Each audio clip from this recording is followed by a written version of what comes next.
pylons, Arch decided to change it up and put himself to the challenge of flying around 70-meter-high wind turbines. High up in the Styrian Alps in Austria, just wake up one morning. Let's go try something weird. That's like a Rubik's Cube.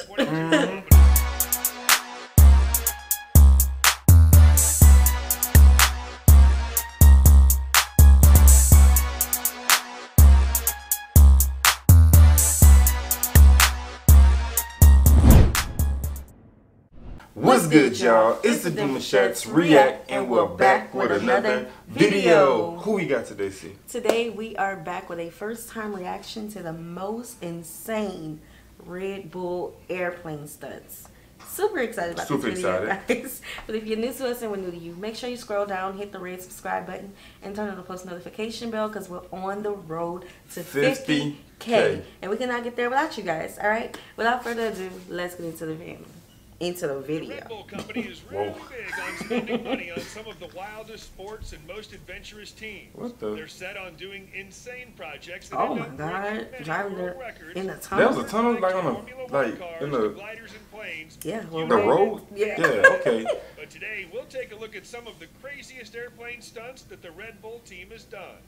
Red Bull manages to do the most insane stunts involving planes. So when the idea came for a plane to do an aerobatic session flying through hot air balloons, they went all in. The pilot, Curtis Chambliss, is a champion aerobatic and air racer. He seemed to be the perfect man for this project. The project was made to commemorate the 99 years after Indianapolis Motor Speedway held the first hot air balloon race. Hot air balloon race? Yeah, you heard that right.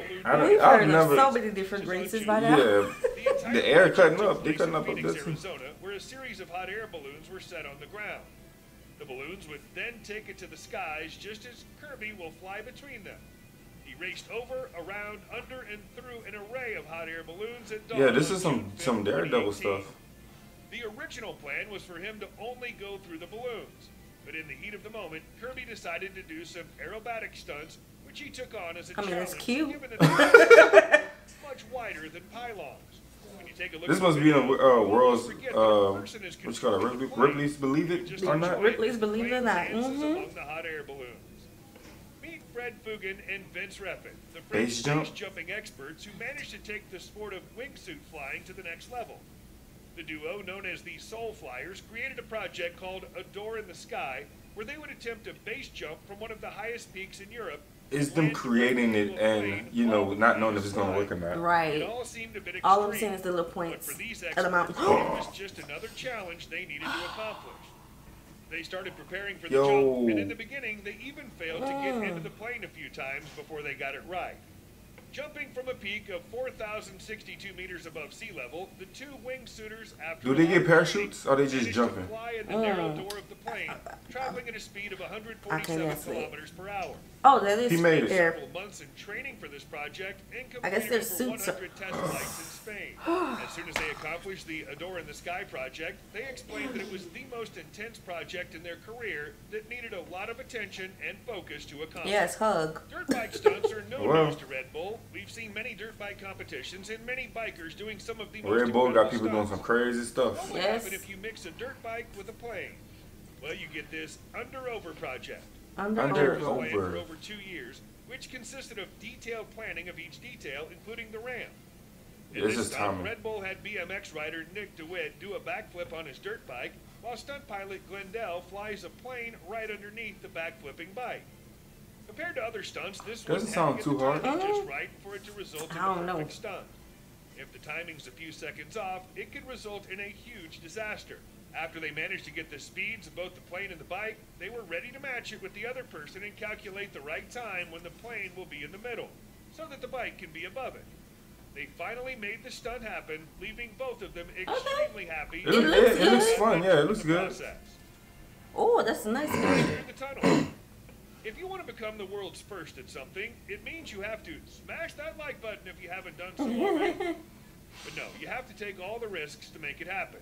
Stunt pilot Dario Costa managed to fly his modified Zivko Edge 540 race plane inside the dual Katalka tunnels near Istanbul, Turkey. Costa has over 2 decades of flying experience and has spent more than 5,000 hours in the air. He's been dreaming of making the tunnel pass for years, describing it as one of the most complex and dangerous stunts a pilot can make. But that didn't stop him. The limited space in a No tunnel, cars, yeah. Yeah, With no cars, cars. nah. With the walls, and it's like... It's wide. Look at the space he has. One wrong move and the entire stunt could go sideways. Costa took off in one of the tunnels and managed to fly the plane into the second tunnel at 250 kilometers per hour. It took 43 seconds to complete the stunt, and Dario Costa became managing it up the, you know what I'm saying, off the ground is probably the toughest part. The flight was recognized with a Guinness World Record for longest tunnel flown through an airplane, longest with a tunnel length flown. of 1,610 meters. Someone tried it, someone topped it. Ended up being a dream come true for a former Red Bull Ace Race World Champion Hans Arch. Instead of flying around inflatable pylons, Arch decided to change it up and put himself to the challenge of flying around 70-meter-high wind turbines. High up in the Styrian Alps in Austria, just wake up one morning. Hey, let's go try something weird. That's like a Rubik's Cube. 322 kilometers per hour. With such speeds, he achieved what most would have believed to be impossible. The pilot also said that flying fast among wind turbines isn't the same as inflatable pylons that explode if you hit them. If you end up hitting a Are they spinning while he's flying? Quite a dangerous thing for sure. But as he's already used to zooming around massive gates at extremely high speeds, he managed to figure out how to handle a few wind turbines.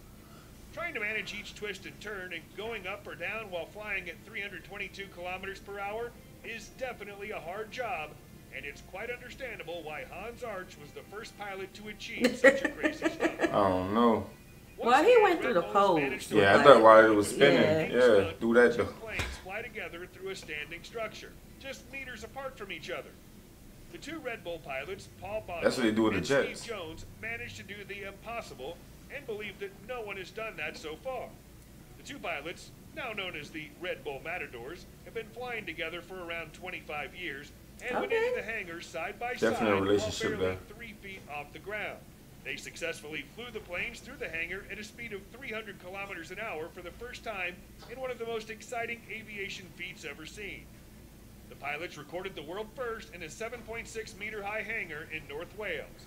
There were many risks to flying through the hangar, especially when two planes try to do it side by side. Paul said that pulling up from the hangar and seeing Steve next to him was a huge relief. If anything went wrong, each of the planes could have hit a building, which would be the ultimate disaster in this scenario. Luckily, they were quite in sync and did the one thing no one dared to do before. If you thought base jumping into a plane is hard, imagine if you could change planes while they're in mid-flight. No way. No way. Paul Steiner from the I thought you gotta stay inside the plane. I thought you supposed to stay inside when I was like... where he would go out from one plane and go to another one in the air. This project was called Octe Blanix 2, and after long planning on how they would actually do it, the day finally came for the skydiver to do the stunt. The two gliders went up into the air, with one of them carrying Paul. Once they got to the desired height, he's somewhat flying, Paul opened the cockpit of the glider and climbed on top of it, proceeding towards the wing. Once on the edge of the wing, he hung down on his arms while the other glider flew underneath him and managed to grab him on its wing. The skydiver slowly made it to the cockpit of the second glider without any belts or tricks. It took a lot of courage to do what he did. A lot of courage. If anything went wrong, he was a professional skydiver that for sure had a parachute on him and would have made a safe landing. Bye for now. Yeah, I was about to say that's definitely number one. Like, because you see on cartoons, bro, like when you riding on a train or something and someone open the door, you go flying out. Right. So he didn't do that, so that's a lie. That's fire though. We have watched a lot of different races and all of these things, and this by far was the worst because you're in the air. No, it's the guys who created to, you know, like sky jump and sky fly and then make it into a... Those who run hand in hand. Those who run hand in hand. I think that y'all get a kick out of seeing a squirm and like, what? Yeah. Like, puzzle. Right. Who would dare to do it? A hot air balloon race? Yeah, different. What? Different. Guys, keep them coming. Keep them coming. We are learning so much, appreciating so much about these different races and sports and all of that, so keep it coming. We hope you guys enjoyed your time with us. Like this video, subscribe, turn on the post notification bell. We have enabled our super thanks if you would like to support the channel that way. It's just a small tip if you would like to, no pressure, and it helps us to create more quality content for you guys. All right, we'll see y'all soon. Peace.